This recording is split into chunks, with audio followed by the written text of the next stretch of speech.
In our gospel, Jesus said to the Jews, "Amen, amen, I say to you, whoever keeps my word will never see death."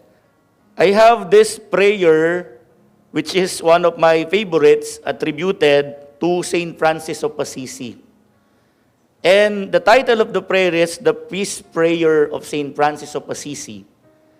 That prayer ended with the words, "It is in giving that we receive, it is in pardoning that we are pardoned, it is in dying that we are born to eternal life." Perhaps that is the message when Jesus said, "I say to you, whoever keeps my word will never see death." Tingnan niyo po yung panalangin before the final praise, "It is in dying that we are born to eternal life." It is preceded with the words, "It is in giving that we receive." Those who are generous are the ones who keep the word of God. Because they hear the word of God, they listen to the word of God, they listen to that word which Jesus is speaking about in our gospel, they responded to that word. They give witness to that word by becoming generous, kind, loving, and forgiving. It is in giving that we receive. Therefore, when we become generous, when we do charity works, when we show generosity to others, we are giving witness to the Word of God. We are keeping the Word of God alive in us, alive in our hearts, and it is living in our system.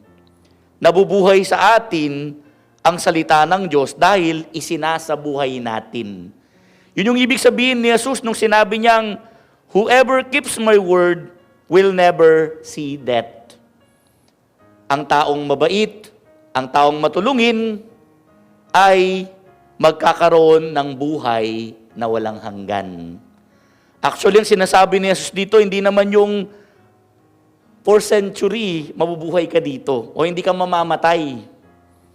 Halimbawa, pag sinabi ni Charles, hindi siya mamamatay, ayoko yun, siya na lang mag-isa. Ang lungkot na buhay na yun, no? Tayong lahat nasa langit na, siya nandito pa rin. Nagkakasakit, nahihirapan, nag-i-struggle, nagugutom. Yung eternal life na sinasabi ni Jesus, wala nang magugutom, wala nang mamamatay, hindi mo na mararanasan ng masaktan, ang malungkot dahil eternal joy, eternal life, kasama ang Diyos at lahat ng anghel at santo at santa sa langit. Ano pang pangalawang dapat gawin natin upang tayo'y makarating sa buhay na walang hanggan? Again, we look at the prayer. It is in pardoning that we are pardoned. Meaning to say that we practice forgiveness. Most of the time, ayaw nating magpatawad. Pag nasaktan tayo, pag may nagkamali, our tendency because we are human beings is not to forgive. Di ba? Ang hirap magpatawad, lalong-lalo na kung ang taong nanakit sa'yo ay yung taong inaasahan mong mamahalin ka. Ang hirap magpatawad pag yung taong nanakit sa iyo, yung taong malapit sa puso mo. Yung taong mahal mo, yung taong pinag-ukulan mo, pinagbigyan mo ng panahon ng buhay mo dahil mahal mo siya. Mahirap magpatawad, subalit pag hindi tayo magpapatawad, hindi tayo magiging masaya. If we do not learn to forgive, we will not become truly happy. Pangalawa, pwede din natin tignan ito na ang Diyos, di ba, sa kabila ng ating kakulangan, sa kabila ng ating kasalanan, sa kabila ng kapintasan natin, ang Diyos lagi niya tayong pinapatawad. Ang Diyos lagi niyang pinapadama sa atin na mahal niya tayo. Ito po yung nakita natin sa 2 linggong nakaraan, yung 4th Sunday of Lent, na kung saan yung ating ebanghelyo ay yung the parable of the prodigal son. Nilustay ng anak ang kayamanan ng kanyang tatay, hiningi habang buhay pa yung tatay niya. Sa mga Hudyo, malaking disrespect yun. As if the younger child is telling his father, "You're already dead. Give me my share of your inheritance."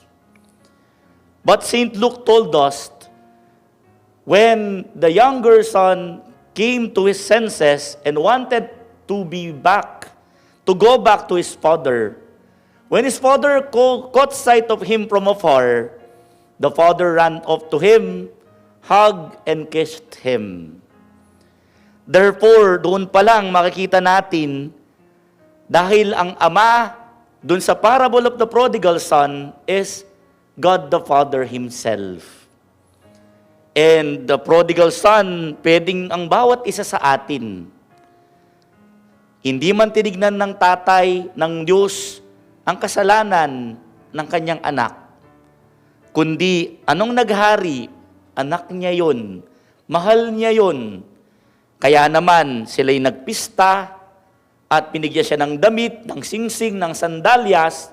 Sa mga Hudyo, yung mga bagay po na ibinalik ng tatay ay ang mga indications na siya ay anak niya. Siya ay mahal niya. Tanggap siya kung sino siya at kung anong meron siya. Last Sunday po, 5th Sunday of Lent, narinig natin yung ebanghelyo about the woman caught in the act of adultery. Pag-aaralan natin ang ebanghelyong yun, makita natin na yun yung sinful woman. Ano sinabi ni Jesus sa mga gustong patayin siya by stoning? Let the one who has no sin cast the first stone. Therefore, for God, kahit na madalas nagkakamali tayo, nagkakasala tayo, may kapintasan tayo, purong pagmamahal, pagpapatawad ang pinapakita niya.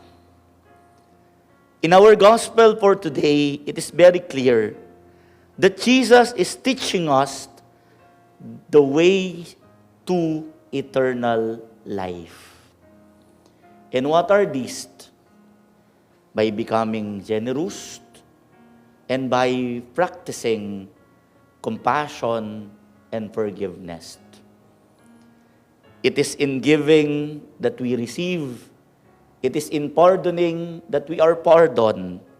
It is in dying that we are born to eternal life. Amen.